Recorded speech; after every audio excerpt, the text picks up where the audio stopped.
ಮಾತೆತ್ತಿದ್ರೆ ಅಹಿಂದ ಅಂತೀರಿ, ಪರಿಶಿಷ್ಟ ಜಾತಿ ಪರಿಶಿಷ್ಟ ವರ್ಗಗಳು ಅಂತೀರಿ. ಇನ್ನೊಂದು ಕಡೆ ನೋಡಿದ್ರೆ ಇದು ಏನೋ ನಾವೇ ಮಾಡಿದ್ದು ಎಲ್ಲ ಅಂತೀರಿ. ರಾಷ್ಟ್ರ ಮಟ್ಟದಲ್ಲಿ ಈಗ ಇದುವರೆಗೂ ಯಾರನ್ನ ನಿರ್ಲಕ್ಷ್ಯ ಮಾಡಿದ್ರೋ ಹಿಂದುಳಿದ ವರ್ಗಗಳನ್ನ, ಅವರನ್ನ ಮತ್ತೆ ಕೂಡಿಸೋ ಕೆಲಸ ಮಾಡ್ತೀನಿ ಅಂತ ಹೊರಟಿದ್ದೀರಿ. ಹಾಗಿದ್ರೆ ಮಾಡಿ, ತಪ್ಪೇನಿಲ್ಲ.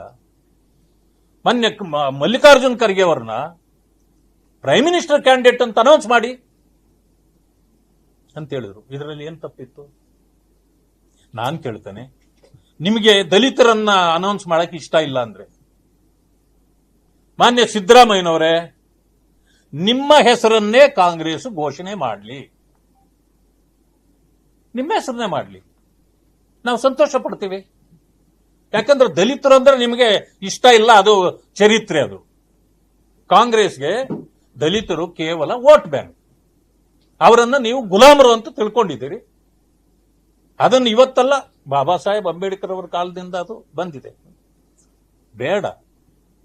ಈಗಾಗಲೇ ಹಿಂದುಳಿದ ವರ್ಗಗಳ ಚಾಂಪಿಯನ್ ನಿಮ್ಮ ನೇತೃತ್ವದಲ್ಲೇ ಈಗ ಒಂದು ಸಮಿತಿಯನ್ನು ಮಾಡಿದ್ದಾರೆ, ಸಭೆಯನ್ನು ಮೊನ್ನೆ ಮಾಡಿದ್ದೀರಿ. ನಿಮ್ಮನ್ನೇ ಪ್ರಧಾನಮಂತ್ರಿ ಅಭ್ಯರ್ಥಿ ಅಂತ ಘೋಷಣೆ ಮಾಡಲಿ. ಅದು ನೀವು ಆಗೋದಿಲ್ಲ, ಬೇರೆ ವಿಷಯ.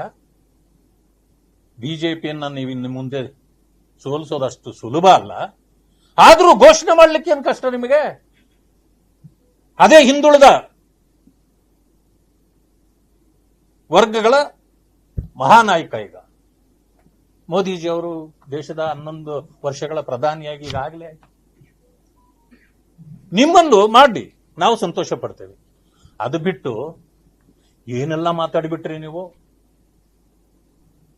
ನಾರಾಯಣ ಸ್ವಾಮಿ, ಕಾರಜೋಳ ಅವರು ಅಂತವರನ್ನ ಮಾಡಿ, ಅರೆ ನಾನು ನಿಮ್ಮ ಪಕ್ಷದಲ್ಲೇ ಇದ್ದು ಸರ್ವನಾಶ ಆದವನು.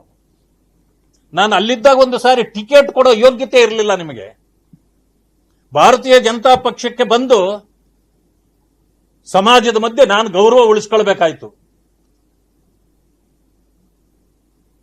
ಇಲ್ಲಿ ನಾಯಕತ್ವ ನನ್ನನ್ನು ಗುರುತಿಸಿ ಇವತ್ತು ನನ್ನನ್ನು ಎಷ್ಟು ನೀವು ಕಡೆಗಣಿಸಿದ್ರು ಅಷ್ಟೇ ಎತ್ತರಕ್ಕೆ ಮುಖ್ಯಮಂತ್ರಿಯವರು ಯಾರು ಸಿದ್ದರಾಮಯ್ಯನವರು ಇದ್ದಾರೋ ಅವರಿಗೆ ಈಕ್ವಲ್ ಸ್ಟೇಟಸ್ ಸಿಗುವಷ್ಟರ ಮಟ್ಟಿಗೆ ನನ್ನನ್ನು ಬೆಳೆಸಿದವರು ಭಾರತೀಯ ಜನತಾ ಪಕ್ಷದವರು.